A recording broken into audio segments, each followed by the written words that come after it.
Have you ever felt frustrated because you don't have enough time to do a project, or you want to create this project but you don't have a good camera, or you don't have enough budget, or maybe you want to start your own bakery but you don't have enough funds or enough backup, or maybe you want to write and perform your own play but you don't have enough actors and focus or time to write your play. Hi friends, this is Genesis. Sometimes we have so many constraints, we have so many limitations, obstacles in our way to create our project or get something done, and we tend to think that these are bad things, that constraints only limit us, that they limit our creativity and our possibilities, they limit our teams and our businesses and ourselves. But what if I told you that time, materials, and budget constraints can unlock breakthroughs? And these constraints have been leveraged by artists and startup entrepreneurs alike.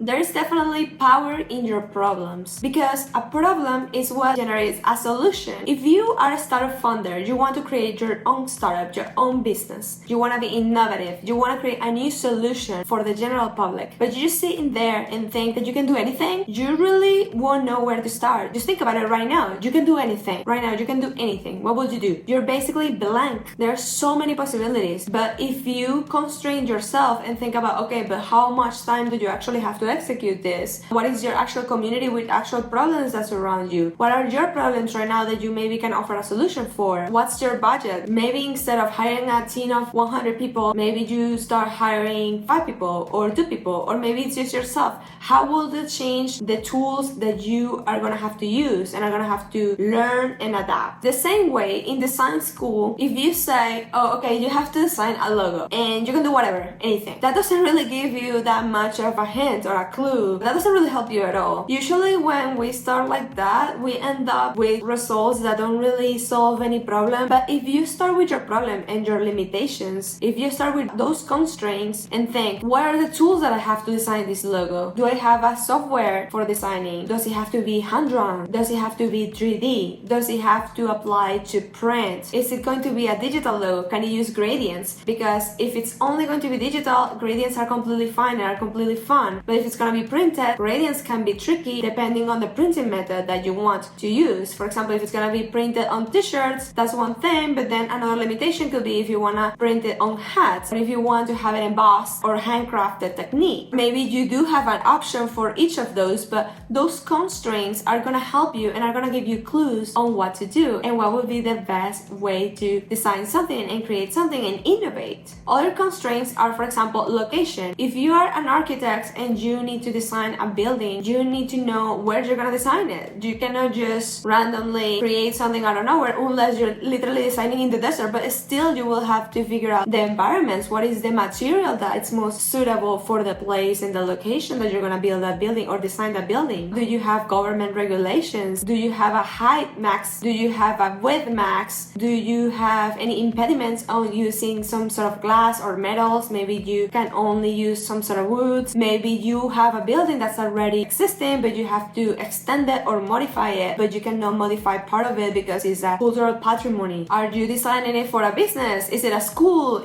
What kind of business is this for? Is it a government building? Is it a multi-family home? Those constraints are gonna give you hints on what to do with it. Is it a museum? What do you want to display in the building? Do you need to design an auditorium? And if you need an auditorium inside that building, how is that gonna impact the buildings that are surrounding it? What is the budget? Etc, etc, etc. All of those are going to give you hints and are going to allow you to be innovative, that are going to allow you to come up with solutions that otherwise you wouldn't have come up with. Great constraints that can help you be more creative and innovative are people, expertise, money, budget, the time, the deadlines, the tools, the equipment, the third party, any business rules or government rules, the technology that you have available, your business goals or the project goals, the use of the building or of your project, of your startup, of your app, of your logo, quality standards, any design measurements that you need to take into account. For example, how large the hands of the person that's gonna hold the phone, if you're gonna design a smartphone, any distribution channels that you're gonna have, sustainability, how ecological it is, the location, and if physical constraints, durability, cultural constraints, profitability, etc., etc., etc. These are key constraints that can help you be more creative. And even if you don't have some of these, it's good to take them into account, because the more we think about the constraints and the problem, the more we're going to be able to come up with logical and useful solutions. And that way we can create innovation, and we can flip the switch, and instead of thinking about constraints and problems as a bad thing, think about them like a positive key piece of information that's gonna allow you to create something better. There's this quote by Igor Stravinsky that goes, "The more constraints one imposes, the more one frees oneself. And the arbitrariness of the constraint serves only to obtain precision of execution." That means that the more constraints we have,